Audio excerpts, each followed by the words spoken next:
All right. Hi, this is the first podcast on pediatric gastroenterology.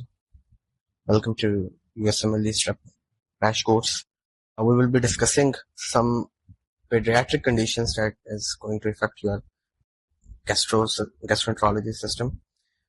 I'm just going to talk about some high yield things that you need to know of our both step 1 and step 2 CK, mostly for the step 2 CK because pediatrics is one of the very compulsory part of it. Okay, let's move. First thing I want to discuss is esophageal atresia. Esophageal atresia, what happens in esophageal atresia is usually your esophagus ends blindly, right? 90% of the cases, it communicates with trachea through a fistula. We call it tracheoesophageal fistula. If you see in a question the patient kid is having recurrent aspiration pneumonia, you should consider tracheoesophageal fistula. So esophageal atresia with distal fistula is almost 85% of the time, right? Isolated esophageal atresia is almost 8% of the time.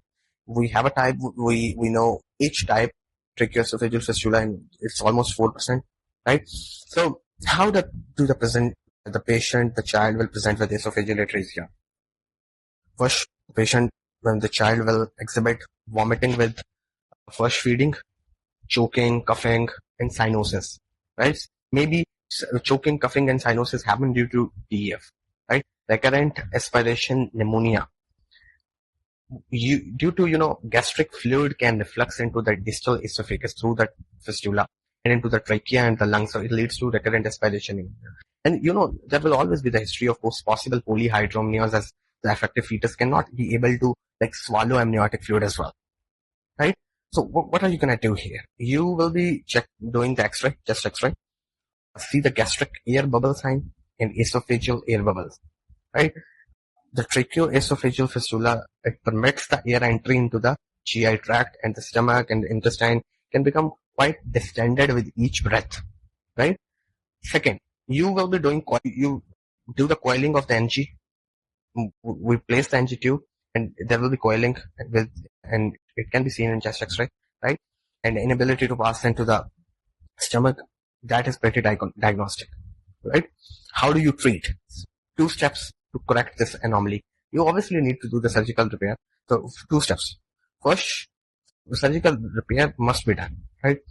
Second, fluid resuscitation before surgery to prevent the dehydration of the infant. Third, you obviously need to give the coverage of antibiotics for anaerobes, because aspiration can lead to lung abscess formation, right? So coverage of anaerobes should be done too, right? As many as half of the patients with tracheal and esophageal defects have some additional anomalies too. You need to do the workup for vectral. Vectral is V is for vertebral defects, E is for anal atresia, C is for cardiac defects, T is for tracheoesophageal fistula, renal defects, and limb defects, right? So this is all about esophageal atresia. How diagnosed, how they want you to know the treatment here, right? Second thing is pyloric stenosis. Hypertrophic pyloric sphincter prevents the proper passage of GI contents from stomach into the duodenum, right? If the pyloric sphincter is hypertrophic, it prevents the GI contents from stomach to duodenum. And they can ask you the cause of pyloric sphincter. Most of the time it's idiopathic. And firstborn babies, they are at high risk of it, right? One more thing. Formula feeding. It's also thought to cause a gradual hypertrophy of pylorus tube until age 3 to 5 weeks. Compared to, breastfed infants, formula-fed infants, they have slower gastric emptying and they consume more volume in less time, right? So this increased gastric burden here may stimulate the growth of the pylorus muscle. So how do these babies come? It's not commonly found at birth, but most pronounced in the first month of life, right? As 6 months later too, it can come, right? So what they want you to know is non-bilious projectile vomiting. Because the obstruction is proximal to bile duct, so non-bilious projectile vomiting is one of the hallmark feature, right? And there's a sign, we call it olive sign, which is a palpable mass the size of olive. You can felt in the epigastric region. It's very highly associated with this condition too. right? And when you do the auscultation in these cases, auscultation in each hypertrophic pyloric sphincter will reveal succussion splash, which is the sound of stomach contents slapping into the pylorus, like the waves on a beach, right?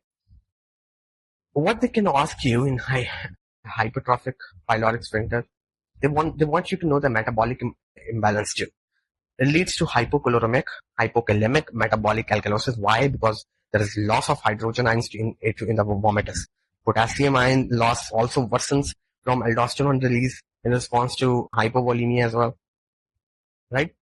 So hypovolemia, what hypovolemia do? Hypovolemia activates the renin-angiotensin-aldosterone system here in attempt to retain the water at the expense of hydrogen ions. Some potassium is also lost in the emesis too, right? So respiratory system responds with the compensatory hypoventilation, resulting secondary respiratory acidosis too, right? So hypokalemic metabolic alkalosis is the primary disturbance. Secondary disturbance is respiratory acidosis when the patient is going to compensate, right? So this vomiting thing, if obviously the RAS system is activated, what RAS system will do is it increases your aldosterone, right? Aldosterone increase your hydrogen secretion too. It also increase your bicarb reabsorption. The angiotensin 2, one of the feature of angiotensin 2 is increased your bicarb reabsorption too, right? So the patient will be presenting to you with metabolic alkalosis, which is hypokalemic and hypokaloremic. What's the test we are going to do? Ultrasound. Second, pyloric sphincter. First test is ultrasound. And the most accurate test, if they want you to know, is upper GI series, right? So IV fluids to replace the electrolytes, specifically your potassium, right? What else you can do? Pyloromyotomy. This is the treatment of choice if the infant they are showing the signs of dehydration and laboratory abnormalities. They should be admitted for intravenous rehydration and normalization of electrolytes prior to doing this surgery, right? This is all about pyloric stenosis. Hirschsprung disease. This is also called congenital aganglionic megacolon. What happens in Hirschsprung? So there is a congenital lack of innervation of the distal bowel by Orbeck plexus. There's a problem in the Orbeck plexus. So what happens? Usually this disorder comes from failed development of your enteric nervous system, mostly your distal gut, right? And most commonly it involves the rectosigmoid. Right? So this affected colonic segment, whatever the colon is, the segment is affected, it cannot relax. It therefore is chronically contracted. Neural stress cells, they start migrating to the intestinal wall very early during embryonic development. They give rise to ganglion cells of submucosal, we call it mesoner, and myenteric plexus of the bowel valve. Right? So the arrest of the migration of the neural crest cells causes Hirschsprung disease, in which your segment of colon is deprived of the ganglion cells. Right? The rectum is always involved in Hirschsprung disease. And you should know there's a very frequent association of Hirschsprung disease with Down syndrome, and right. So and how do the patient present? 90% of they pass first meconium within 24 hours, whereas children with Hirschsprung do not pass meconium for over 48 hours or fail to pass meconium at all. Extreme constipation is followed by large bowel obstruction, poor feeding, absent air in the rectum. We can see it. Right? Rectal examination, can produce explosive expulsion of gas and stool. This is quite squirt sign from the temporary relief of the obstruction. And, bilious vomiting can happen too. Abdominal distension can be seen. How do you diagnose? X-rays show distended loops with the lack of air in the rectum. And, if there is no evidence of perforation, contrast enema can potentially delineate the level of obstruction. Right? Manometry. Manometry will show high pressures in the anal sphincter, so you can do the manometry as well. And mainstay of diagnosis is always full thickness biopsy that reveals your lack of ganglionic cells in the submucosa. And what are you going to do to cure this thing? Surgery. Right? I want you to differentiate, you to know the two differentiating points here.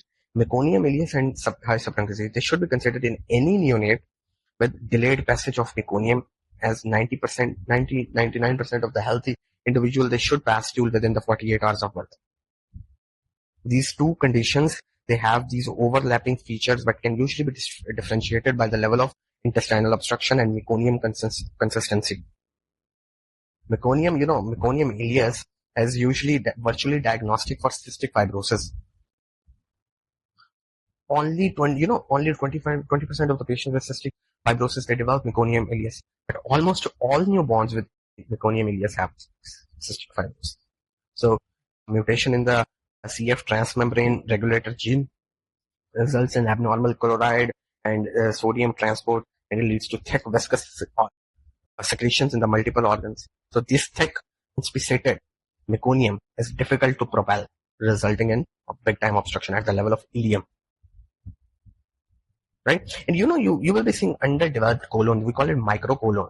But in high subtruncal disease, we have megacolon compared to the more typical rectosigmoid obstruction in high subtruncal. Right? When you administer enema, gastrographin enema can potentially break up this inspissated meconium and dissolves the obstruction. And surgery is usually required. If therapeutic enema is unsuccessful, we do the surgery. Right? So usually high subtruncal disease is associated with Down syndrome, and meconium ileus is associated with cystic fibrosis. Level of obstruction of high subtruncal disease is rectosigmoid, and meconium ileus is ileum. Right? Okay, imperforate anus. This is the opening, the opening of anus is missing, and rectum directly ends in the blind pouch with conservation of the sphincter. Usually associated with Down syndrome as well. And again, Bacterial should be investigated when you have a case of imperforate anus. Vertebral anomalies, anal atresia, blah, blah, blah. Right? Complete failure to pass meconium is diagnostic here again, and surgery is curative. Right? And they give you a question on imperforate anus, and the most common wrong answers for diagnostic testing is usually barium study and rectal manometry. They don't want that. This is just clinical diagnostic here. So physical exam will reveal no anus, and that's it. Right? I will talk about, this is going for a while now, I'm going to talk about duodenal atresia, jejunal atresia, volvulus, intussusception, Meckel's diverticulum. We will discuss it in the next session. For now, thank you for listening, and that's it.